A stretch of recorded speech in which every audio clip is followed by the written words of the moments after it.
ഇന്ന് നമുക്ക് നല്ല കായലിലെ ജീവനുള്ള കൊഞ്ച് കിട്ടിയിട്ടുണ്ട്. ഇനി ഇതെല്ലാം ഒന്ന് പൊളിച്ച് വൃത്തിയാക്കി എടുക്കുന്നുണ്ട്. ഇതിൻ്റെ മെയിൻ ഇൻഗ്രീഡിയൻ്റ് ആയിട്ടുള്ള കൊച്ചുള്ളിയും വെളുത്തുള്ളിയും ഒന്ന് ചതച്ച് വെച്ചിട്ടുണ്ട്.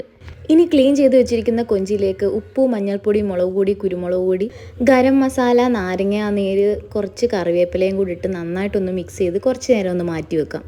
ഇനി ഒരു ചട്ടി വെച്ചിട്ട് അതിലേക്ക് ആവശ്യത്തിന് എണ്ണ ഒഴിച്ചു കൊടുത്ത് ഈ കൊഞ്ചെല്ലാം 2-3 ട്രിപ്പായിട്ടൊന്ന് ഫ്രൈ ചെയ്തെടുക്കും. ഫ്രൈ ചെയ്തതിന് ശേഷം കൊഞ്ചെല്ലാം വേറൊരു പാത്രത്തിലേക്ക് മാറ്റിയിട്ട് അതേ ചട്ടിയിലോട്ട് നമ്മൾ എണ്ണ ഒഴിച്ചിട്ട് കുറച്ച് പെരിഞ്ജീരകവും ഇട്ടൊന്ന് പൊട്ടിച്ചതിന് ശേഷം നേരത്തെ ചതച്ച് വെച്ചിരുന്ന കൊച്ചുള്ളിയും വെളുത്തുള്ളിയും കൂടെ ഒന്ന് ചേർത്ത് കൊടുക്കാം. എന്നിട്ട് നന്നായിട്ടൊന്ന് വഴട്ടിയെടുക്കണം. ഈ സമയത്ത് തന്നെ നമുക്ക് കുറച്ച് ഉപ്പും കൂടെ ചേർത്ത് കൊടുക്കാം. എന്നിട്ട് നന്നായിട്ടൊന്ന് വഴട്ടി കളർ മാറുന്ന വരെ ഇളക്കിക്കൊണ്ടിരിക്കണം. ഒരു ലൈറ്റ് ബ്രൗൺ കളർ ആകുമ്പോഴത്തേക്കിന് നമ്മൾ നേരത്തെ ഫ്രൈ ചെയ്ത് വെച്ചിരിക്കുന്ന കൊഞ്ചെല്ലാം അതിൻ്റെ കൂടിട്ടൊന്ന് മിക്സ് ചെയ്ത് വഴട്ടിയെടുക്കണം. കുറച്ചും കൂടെ സ്പൈസി ആയിട്ട് വേണ്ടവർക്ക് ഇതിലേക്ക് കുറച്ച് വറ്റൽമുളകോ ചില്ലി ഫ്ലേക്സോ ഒക്കെ ചേർത്ത് കൊടുക്കാം. ഇതിന് ടേസ്റ്റ് ഒരു രക്ഷയില്ലാത്തൊരു ടേസ്റ്റാണ്. അപ്പോൾ